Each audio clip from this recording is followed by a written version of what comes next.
So hello and welcome to our podcast. We'd like to introduce ourselves. My name is Siobhan Qadir.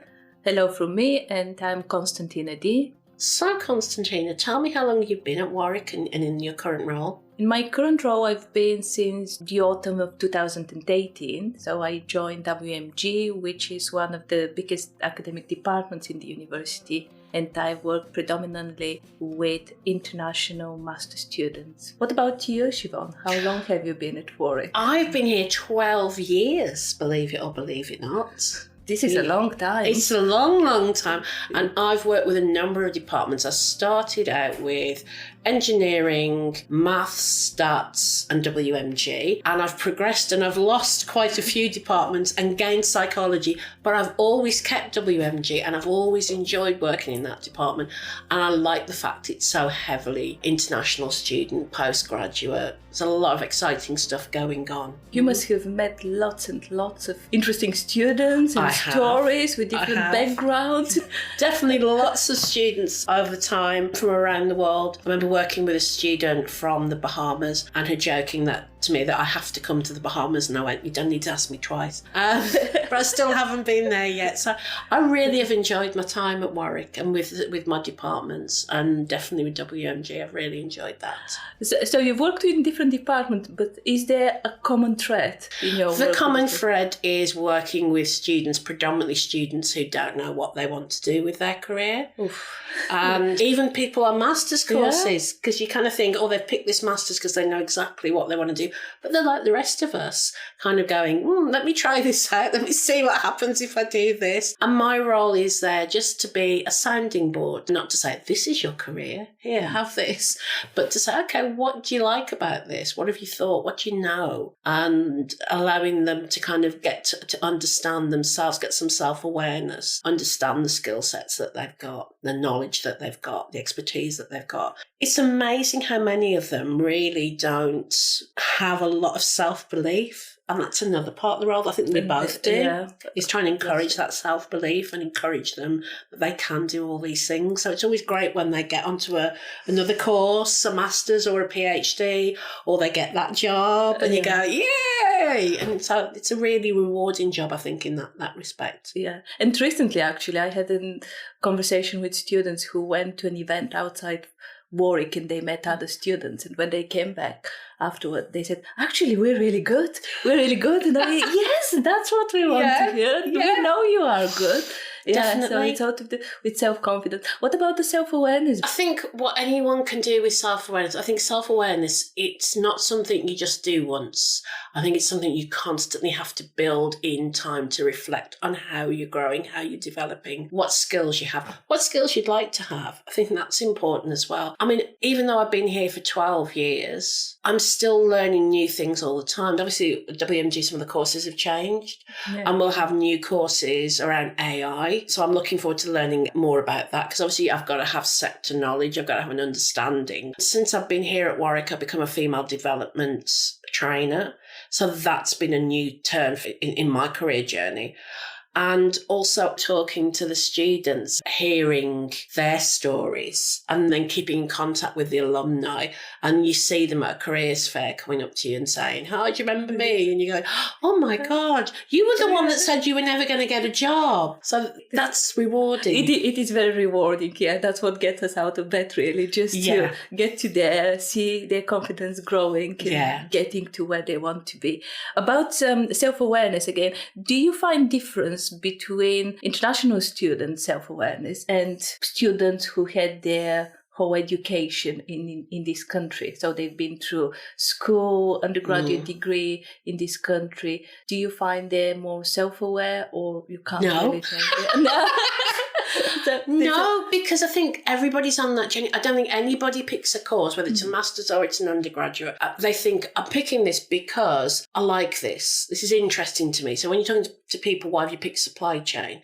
Usually they've done a business course and they've gone, well, it was maybe a placement or internship that they thought the supply chain aspect of that is really exciting. And I could really get my teeth into that.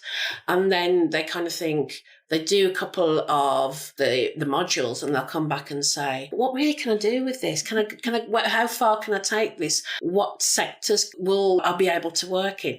And they're so focused on getting the job. They've not stopped to think about, well, who am I? What are my values? What's important to me? What do I really want from this job? What do I want from this career, really? I think that's the difference. People think in terms of jobs. It's our job to get them to think in terms of a whole life career.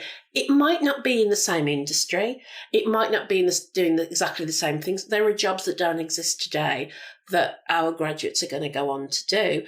But because you're talking to them about themselves and their skill sets and their knowledge and their values, they can start to navigate that career and pick out the bits that they think, yeah, I want to do more of this and less of that and more of that and more of that. And so you're giving them tools to be able to help them to do that. Yeah, this is really important. And we find this even when they get the job offers, or as if it's the case nowadays, they have multiple job offers. So how do you choose the right employer?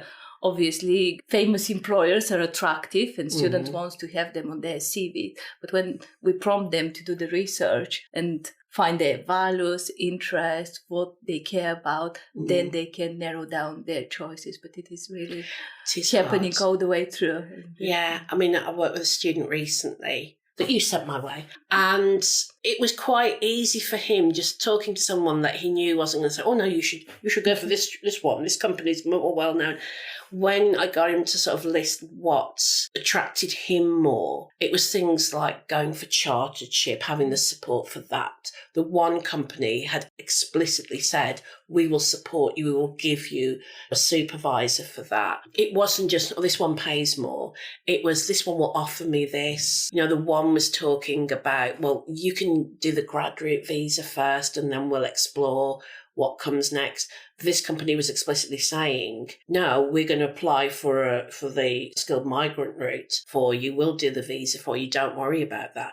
And I think for a lot of international students, that's a worry they have, that they won't be as employable. And some companies still aren't getting the message that they can hire internationals. And it's a real shame because they're missing out such fantastic skill sets, knowledge, experience, but overall, such fantastic people. Somebody who's so motivated, they're going to come to another country, learn at a higher level than most people will ever get to in another language. And I just think, why wouldn't you want these people? Exactly. You know? It is really frustrating for students. I recently talked to someone whose job applications pass all the graduate schemes. However, when this person applies for SMEs, they say no. And when we started trying to analyze what was happening, we thought it's really the unknown the SMEs face, how to deal or recruit international students. So it is really, really frustrating for us to see this happening over and over again. That's something we've tried to send the message out through our employer team here. We got that paragraph that we include in the cover letters for international students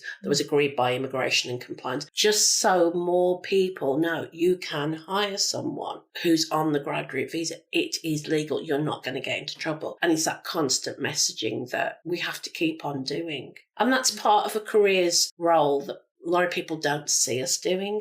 They think we're just about the students, but we're not. We're also about the employers as well. Yeah, we do talk a lot to employers. Every time we arrange events to invite them to come on campus and meet our students, we have the deep conversations of exactly what our students are, their profile, their experiences, their educational background, their aspirations. But we do talk a lot about their immigration status in this country. Yeah. And you've done a lot of work. I mean, you have a lot of great events, and that helps the students because I think some of the central events, there's a huge queue. It's always scary. And it's kind of, I can't get to see this person. Whereas the departmental events, I think they're a little bit more relaxed and they know these people are here just for them, that there isn't an issue in terms of, do I need a visa? So, yeah, I think that's again is another part of our job that we love doing. absolutely. It's always rewarding and exciting, very difficult, but it's worthwhile doing it. Definitely. Yeah. I wouldn't want to do another job, to be quite honest. I really love the job that I do and working with students and making a difference. I'm not saying it's me that gets them the job, it's them, but I'm there helping them, opening doors, explaining things. Yes. And then you have the light bulb moment when they say, yes, I know what I want to do. Yes, I know. Definitely. How I do it. Yeah, this is really, really great. Shiv, I think we're about to finish now. Okay, but we will continue having our definitely. Conversations very soon, and we'll be selecting topics that we'll be just chatting about. Yeah, that sounds a lot of fun. Okay, I look forward to it. Okay, so bye-bye. Bye.